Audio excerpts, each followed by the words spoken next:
the sounds they hear may differ. The reaction it has within them may differ, right? Some people may hear whooshing. Some people may hear like a high pitched sound. And one of the first participants in my study, when I was asking him, what does it sound like? And what is the pitch? And he said, which one of the sounds? It turned out he was hearing four sounds at the same time and he could describe all of them, right? So some people will hear more than one sounds, right? Hey everybody, this is Michael Piscos from Mindear, and you're listening to the Tinnitus Unplugged podcast, the show that answers all your tinnitus questions and helps guide you through your tinnitus journey. Tune in regularly to listen to a variety of world-renowned tinnitus experts share valuable tinnitus management tips and information to help you manage your tinnitus. To learn more, visit us at www.mindear.com. Hello, everyone. Welcome to another episode of the Tinnitus Unplugged podcast from Mindear. I'm really excited for our guest today, Dr. Fatima Hussain from the University of Illinois in Urbana-Champaign. I've known Fatima for years. We've worked together on some research projects before as well. And, she is one of the leading people when it comes to understanding how the brain and tinnitus, the relationship between the brain and tinnitus. So with no further ado, I'd like Fatima to introduce herself and tell you a little bit about her association with tinnitus. Well, thank you, Michael. And it's a pleasure to be here. Thank you for inviting me. This is a great idea for a podcast. And again, I'm very interested in answering your questions. And this is another opportunity for me to connect with people who have tinnitus. Great. So tell us a little bit about your background, where you work, and what it is that you do at the university. Yes. So I do many things. I'm a teacher. I'm a researcher. I'm also now an associate dean. So Congrats. Administrative stuff as well. But my research focus for the past almost 17 years has been on tinnitus and understanding the neural bases or the neural mechanisms of tinnitus using humans. I want to say that I'm very human focused. None of my studies are animal based. So tinnitus is very interesting. It is a subjective disorder. Unless someone tells us they have tinnitus, we don't know they have tinnitus. Right. So in that sense, and it's also a very human disorder, we have medical texts going back like 3,000 years that talk about tinnitus. So it's not sort of a modern phenomenon. It has been with us for a while, and I think it's part of a human condition. And my overarching goal is to understand what happens in the brain when you have tinnitus, perhaps what led to its generation, but more importantly, how can we help someone with tinnitus? What interventions may work? What separates them from someone, say, who has hearing loss, similar hearing loss as you, who have tinnitus, but do not have tinnitus? Right. So you can have identical hearing loss, but, two people, one of them will have tinnitus, one not. And that was the first question I wanted to answer. And that started my research, and I kept going, and we've added all sorts of questions and we partial answers, and we keep going. Yeah. I think there's a couple important things there. One, where you mentioned that tinnitus is subjective. And I think that really highlights the importance that if you are struggling with tinnitus, to talk to your doctor or hearing healthcare professional like an audiologist, because as you said earlier, unless you tell somebody, it's nearly impossible for us to identify. We can't just look at someone and say they have tinnitus. So that really highlights the importance of talking to somebody about it if this is something that you are struggling with. The other thing I thought was really interesting that you mentioned was working with humans, because a lot of research, to your point, is done on animals. And there's only so much generalization we can make on a study done on animals versus human, because it is it's a human condition, right? And we are humans, we have emotions, we have feelings, and tinnitus can affect those thoughts, emotions, feelings in many ways that it may not affect an animal. Right. Yes. So I think And it those are some affects, really good points. yes, and it affects their families, Absolutely. right? Right. And the affects the impact on your work, and Correct. affects your colleagues. It Right. affects the careers you choose. Right. It affects the environment you have amongst yourselves, whether Great. you go out to that football game, whether you're going out to the concert, Right. right? So it affects so many aspects of our lives. Yeah. And I think that's where how my research has broadened. I started with a very specific question, and now it has broadened, Yeah. right? So I want to go back to the point about it being subjective. So one of the issues with it being subjective is people don't know you have tinnitus. Right. It's very difficult for someone to validate what you're going through. So Right. one of the first things a healthcare professional, hearing healthcare professional, or an audiologist will do is perhaps tinnitus pitch and loudness matching, which helps validate it not only for you, but also perhaps for your spouse, perhaps for your other family members, and you can go back and say, "This is what I'm hearing Yeah. all the time." That's a And great that point. is, That's yeah, a great that is a point. very important thing that Yeah. I think uh, participants tell us, random people with tinnitus, once they find I'm working in this field, will tell me. And they have all sorts of sounds. It's not just one sound, Right. right? And to And your point earlier about how you could have two people with the same hearing loss, one may have tinnitus, one may not. Even people who both have tinnitus can Mhm. characterize and can describe it very differently. Is that correct? Exactly, Yeah. exactly. The sounds they hear may differ. The reaction it has within them may differ, right? Some people may hear whooshing. Some people may hear like a high-pitched sound. Some people, Ringing as is one, typically the most common, but as you y- point out, there yeah, can be a number of different it can. characteristics. And one of the first participants in my study, when I was asking him, what does it sound like and what is the pitch? And he said, which one of the sounds? It turned out he was hearing 4 sounds at the same time, and he could describe all of them, right? So some people will hear more than one sounds, right, of Right. baby And for our lateralized to listeners, different ears. sometimes we refer to that as multitonal tinnitus, Yes. right? Yeah. Yeah. So they have different sounds. And so the other part of it in which people differ is how they react to it. So for a lot of us, it will be just sort of a background sound. It's noise of the refrigerator. It's been going on for 3 decades. Why do you want to study it? Right? I get asked that. I got asked Right. that one question once. And then there are the minority, like 20% for whom it is extremely bothersome. And then they are like, I want a cure like yesterday, right? Why is it there? Doesn't it stop? So we have this range of reactions to it. And one of the major focus of my studies right now, is to understand that what accounts for this variability, what psychosocial factors account for it, what neurobiological factors account for it. So we are trying to unpack that. So it's not just the sound, but all this sort of this world around the sound, Right. right? And people talk about sleep problems, for instance, right, which are Big very understudied in tinnitus. Um, we can help with some hearing challenges by providing hearing aids, but there are all sorts of other issues that a hearing healthcare professional should talk about with a tinnitus patient, for instance. Right. So we are trying to unpack that slowly by looking at brain imaging.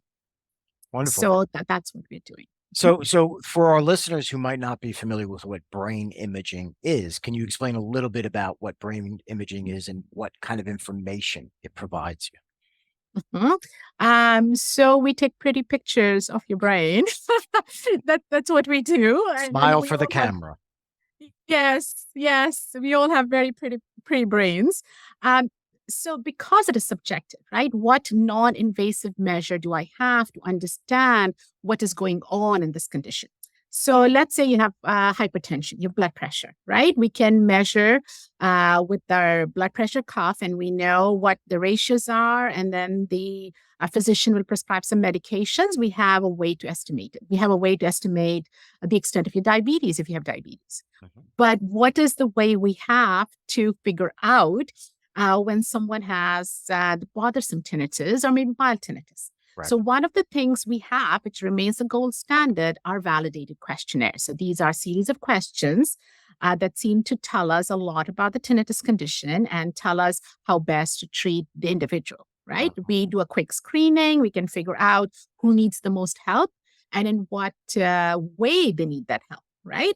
It's still a crude measure. We don't understand what is happening if someone says they have concentration challenges, or if someone says, when I'm in quiet, my tinnitus is more bothersome. So what we are doing is we are doing a lot of brain imaging. So there are different ways a researcher can do this. One way that I do in my lab is to use MRI scanners. So they're pretty popular because they're very non-invasive. So you can have multiple MRI scans and there is no effect on your body. There is no effect on your brain. All we are doing is trying to, as I said, take pictures of your brain as you're doing a task or maybe just at rest, or just look at the anatomy of the brain, not just the function. So there are different ways we can do this. But what that allows us to do is triangulate through these different tools to figure out the equivalent of the blood pressure cuff, for instance, right? So we are trying to say if someone says they have very bothersome tinnitus, then these are the changes that are happening in their brains. Right. If someone says they have mild tinnitus, this is how they're different than controls without tinnitus. So we sort of have this range from where they are at the more mild end and then where they are the more bothersome end. So one of the ways we are using this is if I give an intervention, whatever that intervention is, whatever the treatment is. Right. And for our viewers, these are things many people know, like sound therapy or cognitive behavioral therapy or some sort of professional counseling or guidance. That are the interventions that we're talking about. Exactly. So we can move from one end to the other end. We move from the bothersome end to the mild end. And how does their brain change, right? So we are trying to get sort of these measures of change of the condition. Right. And in a good way, right? We want the declines in this, whatever stress you have or even distress you have with respect to your tinnitus. And we want to say, are they working or are they not working? So we started very simply by just comparing people. Tinnitus, if as Michael just said, no two people with tinnitus will be the same, right? We all come with different ideas about it and how it impacts our lives, and that is manifested in our brains as well. So that's what we are trying to figure things out, and how does the change occur when a treatment is successful. What we haven't yet done is what happens if the treatment is not successful, right? We haven't done that as a field. I'm trying to get my ducks in a row to do that kind of work, but that's where we are going with it, right? We want to understand what works, but we also want to understand what does not work, and in which people. Right. So some treatments may work more in one subgroup of people. Others may work better in other subgroups. So you're talking about sound generators and hearing aids. Some people are perfectly happy with it and they don't want any further counseling.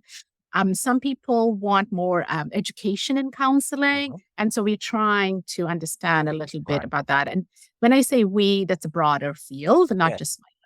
Right. There's a lot of disciplines that are involved in helping manage tinnitus. It's not just hearing healthcare professionals like audiologists. There are researchers, neuroscientists, psychologists, psychiatrists in some cases as well.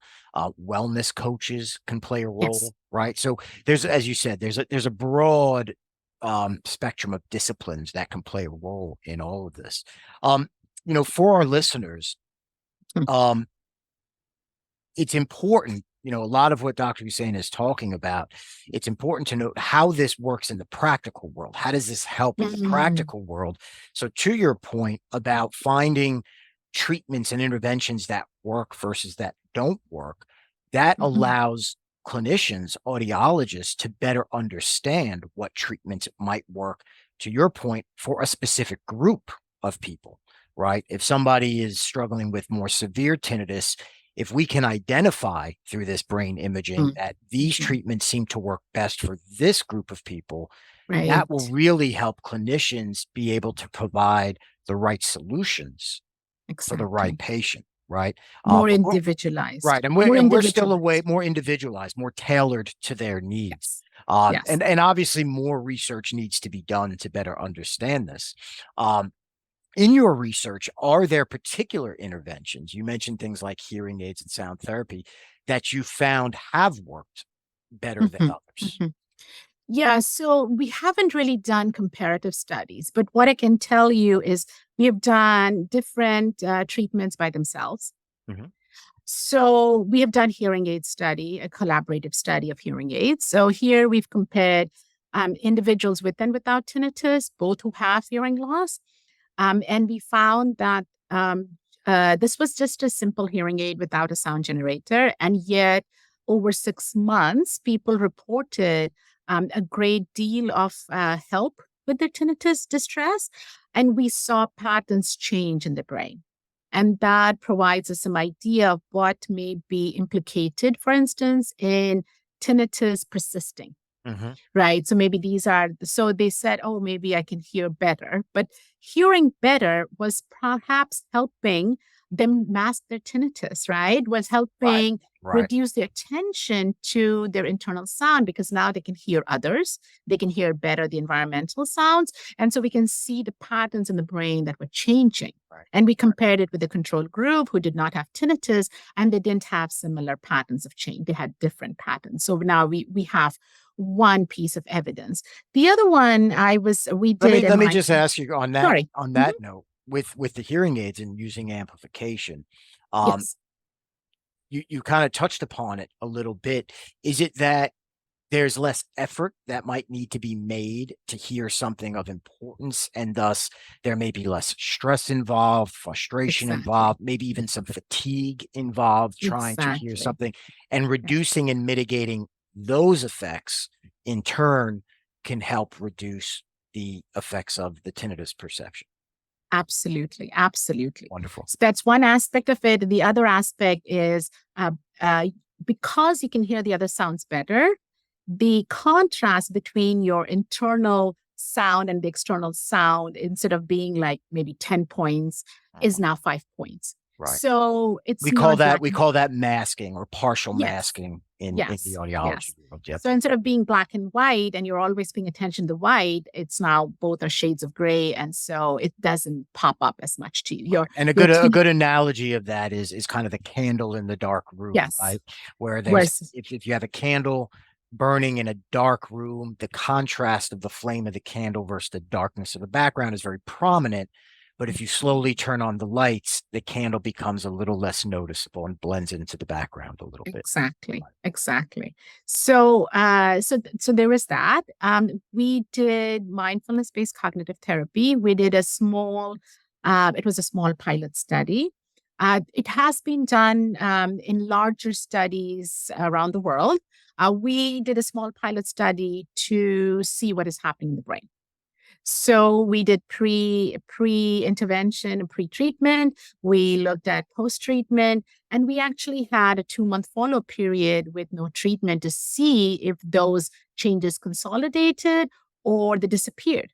Mhm. Right. So, which is one of the things we want to understand. So, we actually found that the changes in the brain persisted and actually became more profound, at least within that period of follow up.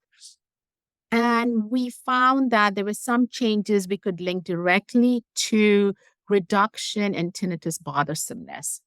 There were some changes we could just say, okay, there are changes, but Mhm. there were some changes which we could say, no, this is seems to be predictive of the change in tinnitus distress or tinnitus bothersomeness, right? And so I find that that kind of work needs to be done on a larger scale, Sure. perhaps with other treatments as well. And there was another study that I want to do when you were saying, uh, uh, what is it that someone in the audience can do, right? Mhm. So, one other simple thing that I think is very important is to do exercise or a hobby. And so we saw that when you compared a whole huge group of people with tinnitus with controls, we found that the blood flow to the brain overall was reduced. And this seemed to track how bothered they were by the tinnitus. So the more bothered they are, it seemed to be more reduced. This was just global Mhm. kind of way. Mhm. And one easy way to increase blood flow to the brain is exercise, is physical activity, right? Right. With age, we tend to have less blood flow to the brain. This is very well documented. And we cannot fight aging, right? What is the alternative? Mhm. Right. So what can we do as we age? And Mhm. obviously, what can we do as we have more bothersome tinnitus seems to be to keep up our physical activity or Mhm. to increase our physical activity if we don't do much of it. Sure. So, Sure. so this is Which is another. which is part of an overall healthy lifestyle. Exactly. So, we have other studies which show that if your quality of life is better if you are more physically active, whether you're doing a team sport, you're taking up running, you're doing yoga, whatever it is that you're doing, it does not matter, right? And that has been so well documented in the literature. We have our own studies with tinnitus prior to this, and now we have a brain imaging study that does link to this. And the easiest way to increase blood flow to the brain is to be more active, Mhm. and that also has a direct effect on your quality of life and indirectly in reducing our tinnitus. And along Bothers. with other health benefits that physical Exactly. activity brings along. So Yeah. I think those are great points. So if we kind of summarize some of the tips that you've suggested here, you've mentioned earlier on that for some individuals, if appropriate, hearing aids or amplification can help. Sound therapy, incorporating some sort of soothing and relaxing background sounds to help kind of distract the Mhm. brain. You talk about being engaged, whether it be a hobby or adding Mhm. some physical activity as well. Those are all great tips that are wonderful because people can start implementing many of those today if they wanted Yeah. to. There's nothing Yeah. stopping someone from going for a walk after this, uh, No. or The weather. finding well, other than the weather. The weather. Other than the weather. Although a good rain jacket can help if that's the problem. Sound therapy, you can use a variety of platforms. Common ones like Spotify, for example, Yes. are something you can stream to your earbuds or your headphones. There's a variety of apps, right, that are available Yes. out there. Now, let me ask you, I don't, and tell me if I'm wrong here, but for Yeah. our listeners, the average person struggling with tinnitus doesn't walk into a clinic and get an MRI, right, to get these No. pretty pictures of their brain. No. If somebody wanted to get these imaging scans, how would they go about doing that? Is that about finding research studies to be a part of? How do people access that if that's something they think may be helpful for them? Yeah. So that is a very, very good question. So brain imaging is extremely expensive. And it can, Is it this something does. insurance covers for people? No, it does not. For research purposes versus clinical purposes. So we have to understand what it is. So we are not using the MRI images to diagnose if someone has tinnitus or not. What we are doing is what are the changes or to sort of complement what is going on in someone's life or their brain because they have tinnitus, right? We are trying to understand that. So purpose is strictly research. It is not feasible, for instance, that we have like 650 million people around the world will go off and get an MRI scan, Right, which is extremely right. expensive and not cost effective at all. So it is not necessary for people to go get scans. But if what we are hoping to do is if you have a certain profile, we can link to this brain work, for instance, and you will know this is what your neural kind of underpinnings of your tinnitus are.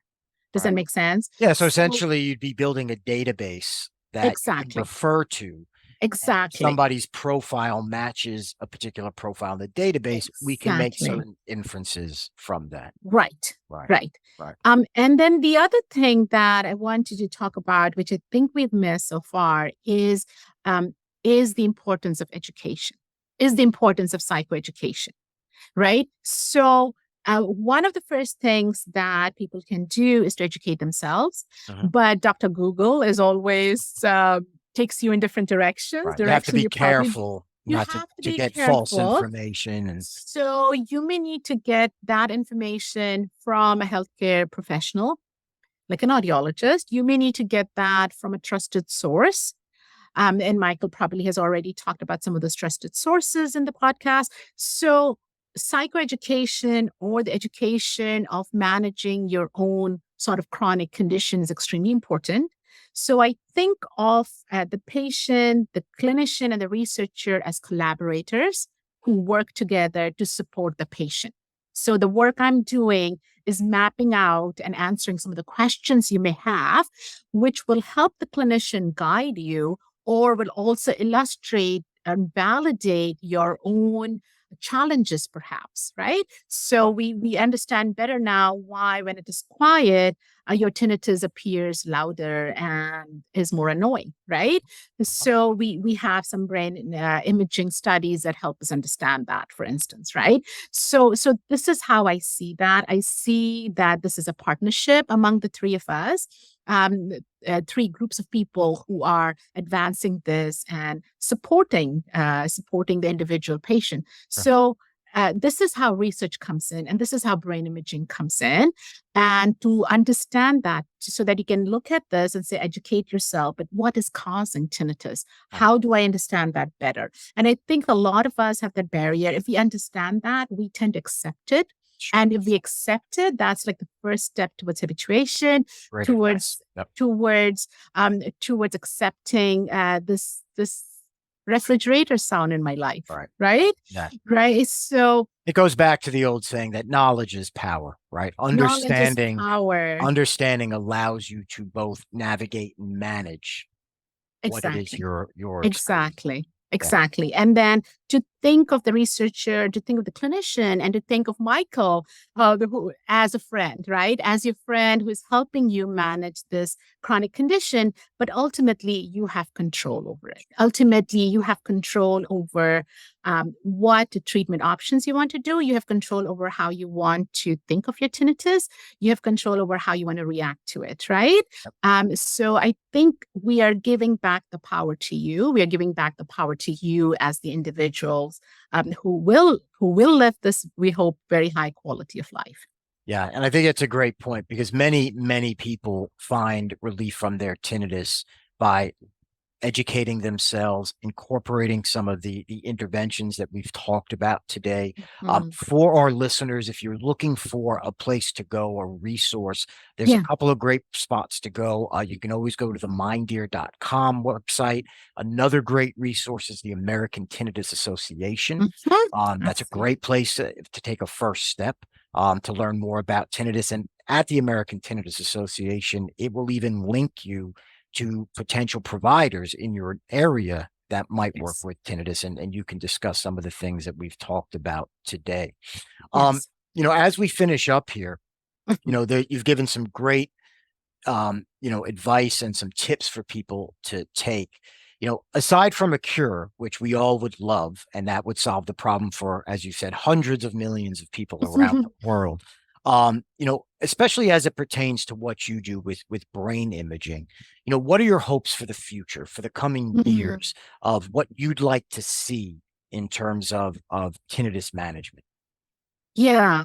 And that's an whatever, it is $1 million question. I don't know, with inflation, I don't know what I should say that. Probably $1 billion question. $1 billion question.